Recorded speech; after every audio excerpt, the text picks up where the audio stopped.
The first time I saw her, she wasn't a princess. She was a frightened fugitive, half-starved and bleeding from a wound that smelled faintly of iron and ozone.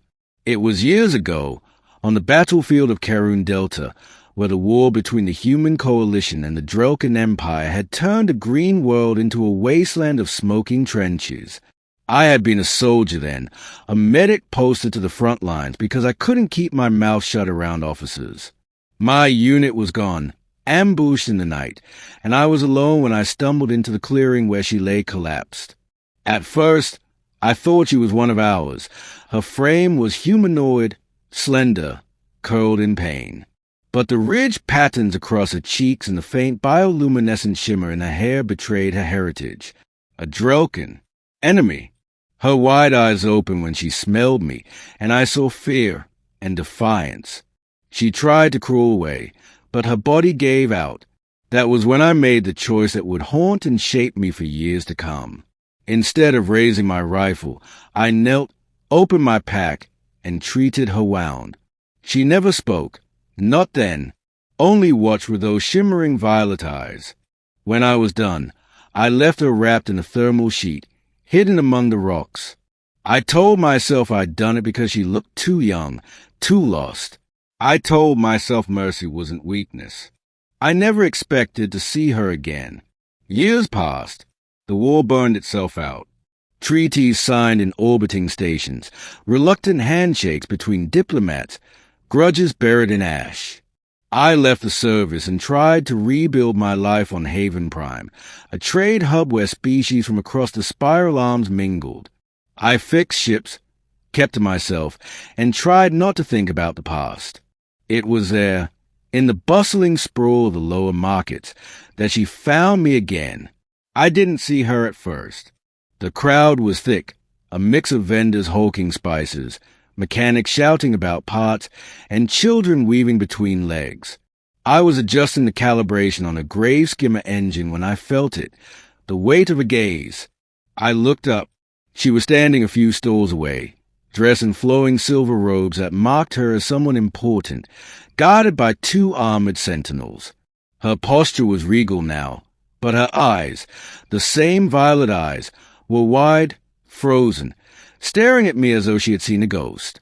And then I realized what had happened. She had caught my scent. Drelkins had an acute olfactory sense, sharper than most predators. Back on Karun Delta, she must have memoized it in a state of pain and fear, the human who had chosen to save her instead of leaving her to die. Her lips parted. "It's you," she whispered, barely audible even through the din. The guards noticed a pause, moved protectively, but she raised a hand. Slowly, carefully, she crossed the space between us. The market seemed to hush, eyes turning toward the alien princess who now walked with deliberate grace toward a simple mechanic. When she stopped in front of me, I saw recognition and something else, something softer, in her gaze. "You saved my life," she said. The crowd erupted into murmurs. Her name was Princess Vera of the Drelkin royal line. During the war, she had been traveling incognito when her transport was struck down, leaving her stranded behind human lines. She had been the fugitive I'd found, wounded and vulnerable. No one else had known she was there. Now, years later, she was part of the delegation tasked with strengthening ties between humans and Drelkins. And she remembered me, not from reports or negotiations, but from that single night of mercy. Vera insisted I join her for a private meal in the embassy. I resisted at first. I wasn't comfortable stepping into politics, especially not with someone who carried so much weight in her people's hierarchy. But she was persistent, and something in her eyes told me this wasn't just about formality. That evening, beneath vaulted ceilings of crystalline glass, she dismissed her guards and sat across from me at a long table. The food was ornate, unfamiliar, shimmering with spices that smelled faintly of starlight.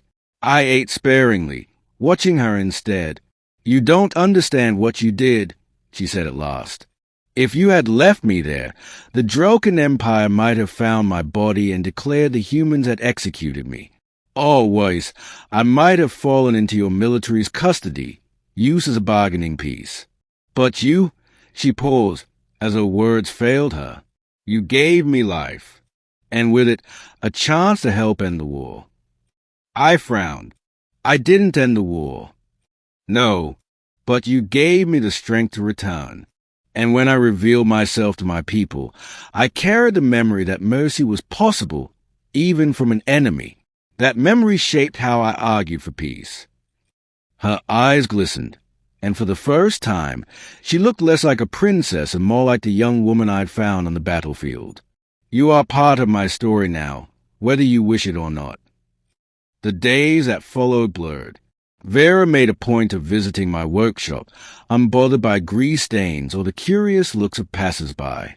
We talked about war, about peace, about the strange smallness of the galaxy once two enemies sat down to share a meal.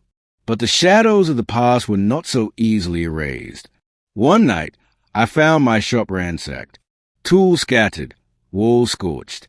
Scrawled in harsh strokes across the floor was a message, traitor. I knew then that not everyone had moved on from the war. Old grudges festered, and someone had decided that my bond with the alien princess was unforgivable. Vera was furious when she saw. You will come under my protection, she said, her voice carrying the authority of a ruler. I shook my head. I'm just a mechanic. I don't belong in your palace. You belong where you are safe, she countered. That was how I found myself relocated into the Drelkin embassy, a human anomaly among alien nobility. Whispers followed me, but Vera silenced them with a glance. She wasn't just protecting me, she was making a statement.